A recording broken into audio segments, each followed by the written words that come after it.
you are, my dear. Good morning. Good morning, Monica. My, don't you look chipper. Separation must agree with you. Don't take shots like that around Emily, Edward. She's having a very hard time with this. I feared as much. She's been very quiet lately. I know, Lila. I've tried to draw her out, but she does not want to discuss this. Especially since Alan decided to explain the situation to her. That's a good trick. Maybe he can explain it to us. Rest assured, Monica, Edward and I have not approached the subject with Emily or in her presence, and we shall continue to be discreet. Won't we, dear? Do I have a choice? No. I thought not. Anyway, what's to discuss? It's just business as usual, isn't it? How many times has one or the other of you moved out of this place in a huff? So why is this time any different? I'd like to understand that too, darling.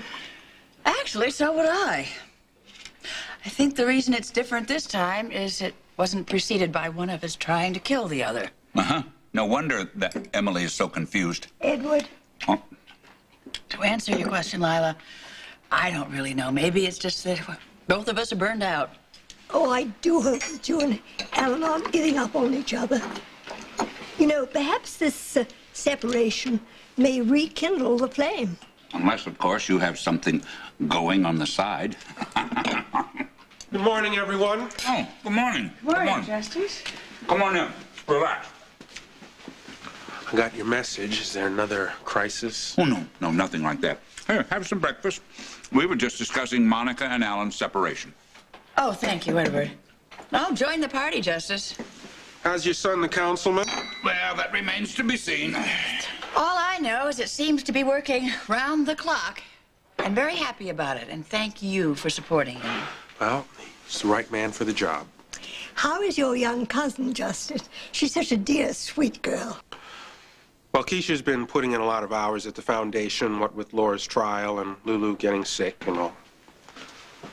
Morning. Morning. Justice, hi.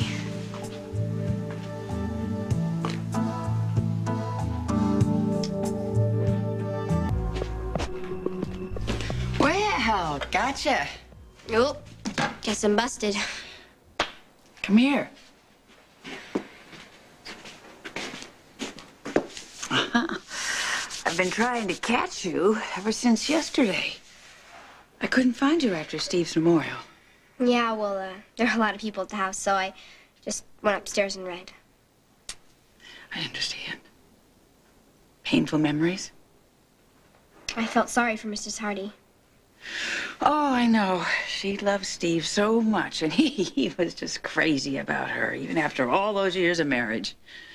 I guess some people are lucky that way.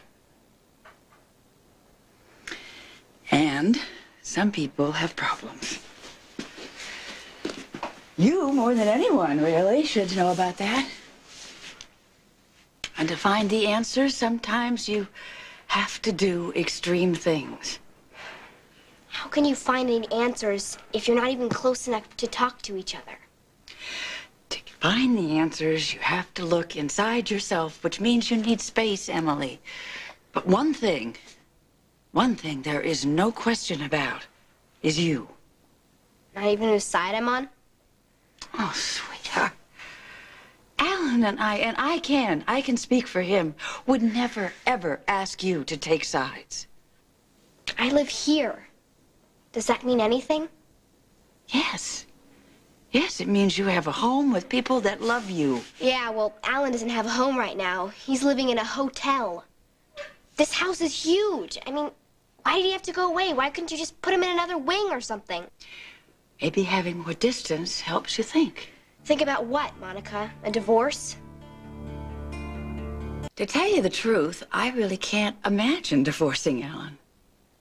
Well, you've done it before. Maybe that's why.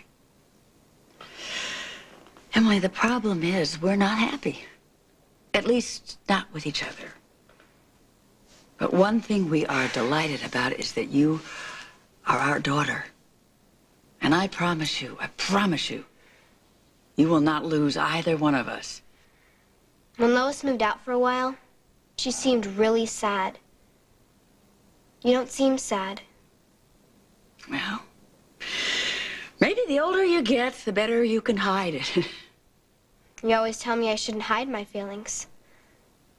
Whew. You're coming at me from all sides, aren't you?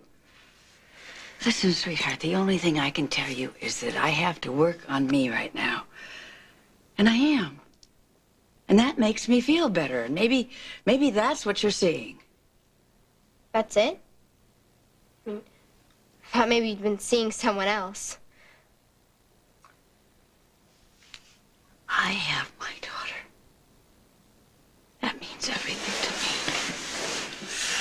me. Oh. It's scary, you know? I mean, I've lived here for a year now, and I've had to get used to things, but even the fighting is better than being alone. Sometimes fighting can be useful. And not speaking up can be scary. And change is scary. And the only thing you can do with fear is to stare it right in the eye. You think we could do that together? I don't know. I do. Tell you what, why don't we do something wild and crazy that just thumbs our noses at fear, huh? Oh, I know. Let's get our eyebrows pierced. Ah, well, listen, why don't we start on a little smaller scale and work our way up to that? Okay. Anyway, we'll talk it over at lunch, all right? All right. Dr. Quartermain, you have a phone call from Dr. Dorman? Oh, well, Sally, you can tell him that I'm not available, that I have plans with my daughter. Okay.